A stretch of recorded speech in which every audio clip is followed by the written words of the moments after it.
All right. So this one here from Francis Parker, although I just closed the dang window. Hold on. He wanted to know, I think I lost it, but basically how many corner threes would you like to see out of Tyrese Maxey? Ooh, that's a good question. Well, so some of it depends on what is his shooting volume per game.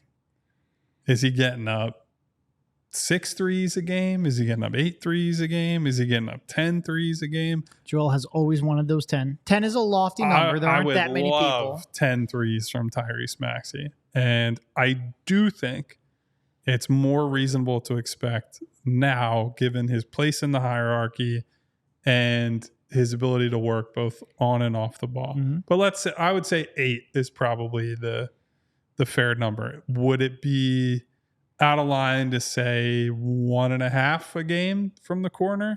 Okay. So for context, last year, Malik Beasley led the league in corner 3-pointers made with 105 in... I do not see how many games he played. They don't have games played list on this. Shame on you, NBA.com. But even if you figure a full 48, that would be a little over 1 a game. Okay. So like 1.3 per game. And Malik Beasley took how many threes total a game? To maximize the Sixers offense, how many corner threes do you think Maxey should attempt this season? Okay. So Malik, I'll go back and find the total, the leader in attempts. No, we're not doing math. But Beasley is still 225 attempts. That he's the leader. So like 3 per game. Yeah, and he took 7 threes a game. If Yeah. Maxey is taking 8 threes a game, I think you can get at least 1.5 from the corner, if not maybe 2. He'll never be Malik Beasley because he's on ball too much. Right. But I do think in this new system with Paul George integrated, he will be playing off ball, maybe not as much as he did 2 years ago, but certainly more than he did last year. So yeah, I think probably 1 to 2 per game is what you're aiming for. I don't think you're going to get him among the league leaders. Although Beasley was pretty far out in front, so it's not that much of a jump to get to the league leaders. But someone like Dante, when he came to the Knicks, was just launching him from all over the place. I don't think you're going to get him up to that level. But I do think he can do more off ball. I do think, Paul George and Joel Embiid are going to find some chemistry that's going to give Tyrese Maxey a little bit more room to move and to cut off ball and to find those open pockets. I would like to see him grow that part of his game because he's so skilled shooting off the catch. He's so skilled shooting off of screens and coming off of, coming around the corner. I would like to see that. I think it's a good goal. Do I have a specific number? No, I think probably the 1 to 2 per game is a good number, but I do think the sentiment of I would like to see him do more off ball, I think that will be a key indicator.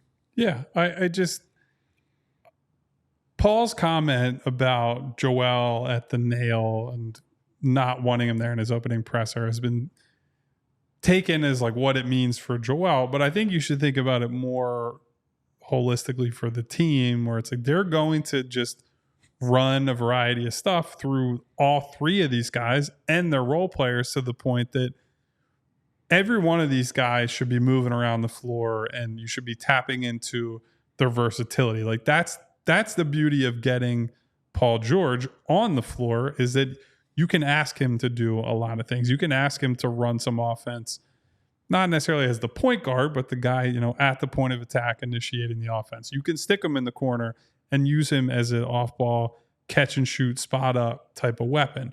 You can have him as a, direct screener at setting a pin down for somebody. He's big enough to rub Tyrese Maxey's guy off on his shoulder, and then Tyrese has space to turn the corner and whatnot. So all these guys should be moved all over the floor. We talked about it during the Olympics. We saw Joel shooting from the corners and Joel spacing the floor and opening the floor up for their drivers. If you can do that with Tyrese Maxey, you should certainly do that because his speed is his greatest weapon, right? And we want to see him get to the rim. You want to see him initiating contact, drawing fouls, getting to the free throw line consistently.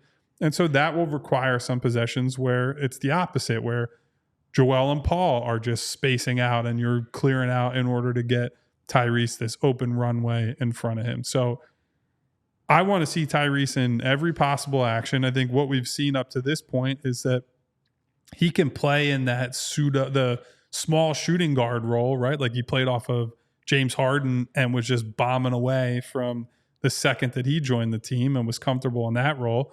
What we saw last season, maybe the percentages fell a little bit because of the degree of difficulty on his shots, but he's certainly a capable pull-up shooter, guy who can, out of a pick and roll, make you second guess, hey, do I drop here? Do I step up and hedge? Do we have to trap him?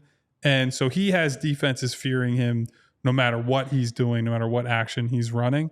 And I think he realizes that. I think Nick Nurse realizes that. So I think we'll see Tyrese in quite a few different looks this year throughout the season. And that really is the beauty of Tyrese. He can succeed in so many different ways. He's one of the more malleable top options in the league. And when you have that kind of shooting and that kind of diversity on your shooting, it opens up a lot of different pathways. And we always bring up the like demeanor, character stuff with him as well. But I do think being coachable is important here too, right? Like some guys just believe, well, these are my shots. This is what I worked on this summer. This is what I'm going to do, especially if you're a max contract type of player. And maybe Tyrese will say some things to the coaching staff about like, this is what I want to do. But I also think he's not the type of kid, if Nick Nurse came to him and say, we want you in the corner for X amount of possessions a game. He's not someone who's going to kick up a fuss because, one, he knows he's going to get other opportunities. But two, is just that's how he was raised. Like he's someone who wants to do what's right and what he thinks is best for the team.